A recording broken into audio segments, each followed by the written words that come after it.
بسم اللہ الرحمن الرحیم۔ حدیث نبوی صلی اللہ علیہ وآلہ وسلم۔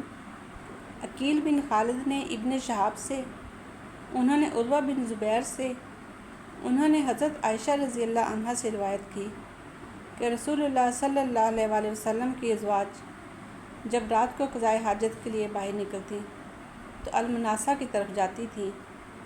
وہ دور ایک کھلی بڑی جگہ ہے، اور حضرت عمر بن خطاب رضی اللہ عنہ رسول اللہ صلی اللہ علیہ وآلہ وسلم سے یہ عرض کرتے رہتے تھے کہ آپ اپنی ازواج کو پردہ کرائیں۔ رسول اللہ صلی اللہ علیہ وآلہ وسلم کسی حکمت کی بنا پر ایسا نہیں کرتے تھے۔ پھر ایک رات کو نبی صلی اللہ علیہ وآلہ وسلم کی اہلیہ حضرت سودا بنت زمعہ رضی اللہ عنہا عشاء کے وقت قضائے حاجت کے لیے باہر نکلی۔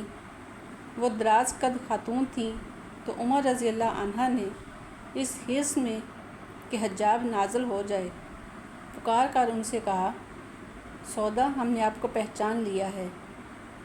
حضرت عائشہ رضی اللہ عنہ نے کہا، اس پر اللہ تعالیٰ نے حجاب کو نازل فرما دیا۔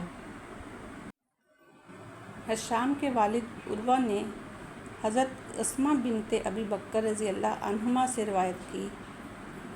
انہوں نے حضرت اسماء رضی اللہ عنہا نے کہا، حضرت زبیر رضی اللہ عنہ نے مجھ سے نکاح کیا تو ان کے پاس ایک گھوڑے کے سوا نہ کچھ مال تھا، نہ غلام تھا، نہ کوئی اور چیز تھی۔ ان کے گھوڑے کو میں ہی چارہ ڈالتی تھی۔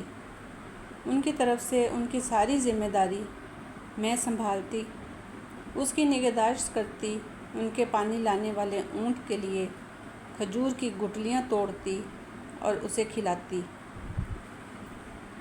میں ہی اس پر پانی لاتی، میں ہی ان کا پانی کا ڈول سیتی، آٹا گوندتی۔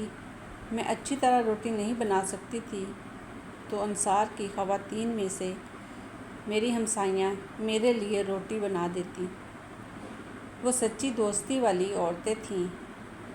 انہوں اسماء رضی اللہ عنہا نے کہا، رسول اللہ صلی اللہ علیہ وآلہ وسلم نے زبیر رضی اللہ عنہ کو زمین کا جو ٹکڑا عطا فرمایا تھا وہاں سے اپنے سر پر گٹلیاں رکھ کر لاتی۔ یہ زمین تقریباً 2/3 فرسخ، تقریباً 335 کلومیٹر کی مسافت پر تھی۔ کہا، ایک دن میں آ رہی تھی، گٹلیاں میرے سر پر تھیں تو میں رسول اللہ صلی اللہ علیہ وآلہ وسلم سے ملی۔ آپ کے صحابہ میں سے کچھ لوگ آپ کے ساتھ تھے۔ آپ صلی اللہ علیہ وآلہ وسلم نے مجھے بلایا، پھر آواز سے اونٹ کو بٹھانے لگے تاکہ گٹلیوں کا بوجھ درمیان میں رکھتے ہوئے مجھے اپنے پیچھے بٹھا لیں۔ انہوں نے حضرت زبیر رضی اللہ عنہ کو مخاطب کرتے ہوئے کہا، مجھے شرم آئی، مجھے تمہاری غیرت بھی معلوم تھی۔ تو انہوں زبیر رضی اللہ عنہ نے کہا، اللہ جانتا ہے کہ تمہارا اپنے سر پر گٹلیوں کا بوجھ اٹھانا آپ صلی اللہ علیہ وآلہ وسلم کے ساتھ سوار ہونے سے زیادہ سخت ہے۔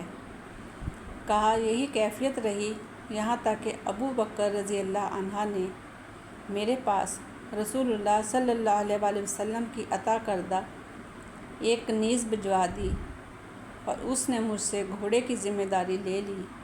مجھے ایسے لگا جیسے انہوں نے مجھے غلامی سے آزاد کرا دیا ہے۔